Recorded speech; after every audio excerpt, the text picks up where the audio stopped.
तो कौन है ये ऊबरमेंच, ओवरमैन या सुपरमैन? फ्रेडरिक नीचे नेपोलियन को ऊबरमेंच कहते हैं। सो जब भी तुम नेपोलियन की ज़िंदगी के बारे में पढ़ना शुरू करोगे तब तुम रियलाइज़ करोगे कि नेपोलियन ने कई सारी वॉरफेयर्स की नई टेक्निक्स डेवलप करी थी। जब सारे लोग पुरानी किताबें, पुराने वॉरफेयर टेक्निक्स के सहारे जंग लड़ रहे थे, तो नेपोलियन ने अपनी नई टेक्निक्स, वॉरफेयर टैक्टिक्स के सहारे उन सारी आर्मीज़ को हरा दिया था। जैसे गोरिल्ला वॉरफेयर नेपोलियन की देन है। तो आज की जो हम मॉडर्न आर्मीज़ देखते हैं उसके अंदर भी क्या यूज़ होता है? Guerrilla warfare. सो जब लोग पुरानी किताबों की ट्राइड एंड टेस्टेड टेक्निक्स के सहारे आगे बढ़ रहे थे, तो नेपोलियन ने अपने नए रास्ते ढूंढे, जिसमें वो उन किताबों के खिलाफ गए, उन पुरानी किताबों के खिलाफ, जिसमें उन्होंने रिस्क लिया, डेंजर लिया, बट वो एंड में जाते जाते जीत भी गए। Nietzsche says, for believe me the secret for harvesting the existence the greatest fruitfulness and the greatest enjoyment is to live dangerously. So हमारे अंदर एक चीज़ है जो कुछ क्रिएट करना चाहती है, जिसने कई सारी पेंटिंग्स, नए आर्ट फॉर्म्स, थ्योरीज को जन्म दिया। नीचे इसी क्रिएटिव सेल्फ से जुड़ने की बात करते हैं। जब तुम उस क्रिएटिव सेल्फ से जुड़ते हो तब तुम ऊबरमेंच के लिए रास्ता क्लियर करते हो। मतलब समझना है इसका। ऐसे बहुत से लोग हुए जिन्होंने रिलीजन को क्रिएट किया, मैं बहुत से नहीं, कुछ ही लोग हुए जिन्होंने रिलीजन को क्रिएट किया, जिसे आज भी हम फॉलो कर रहे हैं। जिन लोगों ने रिलीजन को बनाया, जिन लोगों ने नए आर्ट फॉर्म्स को जन्म दिया, क्या हम वो नहीं बन सकते? नेपोलियन ना होता अगर उसने अपने नए रास्ते नहीं बनाए होते। तो नीचे से इसकी जो मैन है, जो आम आदमी है, वो अपनी वैल्यूज बनाने की बजाय वो ओवरमैन को फॉलो करना शुरू कर देगा, वो ऊबरमेंच को फॉलो करना शुरू कर देगा, रेदर देन वो अपनी वैल्यूज खुद बनाए।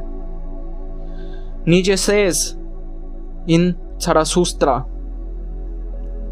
give us this last man, O Zarathustra. So they cried, make us into this last man. You can have the overman. All the people laughed and shouted, but Zarathustra grew sad and said to his heart, they do not understand me. I am not the mouth for these ears. जैसे आदमी बंदरों से निकला है और आज केवल हम बंदरों पे हंसते हैं, उसी तरीके से जो ऊबरमैन होगा वो एक इवॉल्व्ड वर्जन ऑफ मैन होगा। वो ऊबरमैन मैन से ही निकलेगा, बट उसका इवोल्यूशन जो होगा वो कहाँ है? मैन का, वो ऊबरमेंच में। सो नीचे says, I teach you the overman. Man is something that should be overcome. What have you done to overcome him? All beings so far have created something beyond themselves. And do you want to be the ebb of this great tide and turn the beast rather than overcome man? What is ave to man? A laughing stock, a painful embarrassment. And men shall be just for that overman. A laughing stock, a painful embarrassment. You have made your way from worm to a man, and much in you is still a worm. Once you were apes, and even now too, man is more than ape. Behold, I teach you the overman. The overman is the meaning of earth, and let your will say, the overman shall be the meaning of earth. Where is the lightning to lick you with its tongue? Where is the madness with which you should be cleansed? Behold, I teach you the overman. He is lighting, he is madness.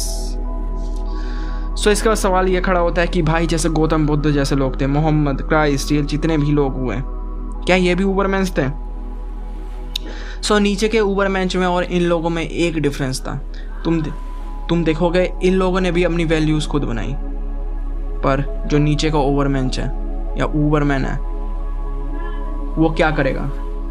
वो केवल एक काम इन लोगों से ज़्यादा करेगा, वो aggressive होगा ज़्यादा।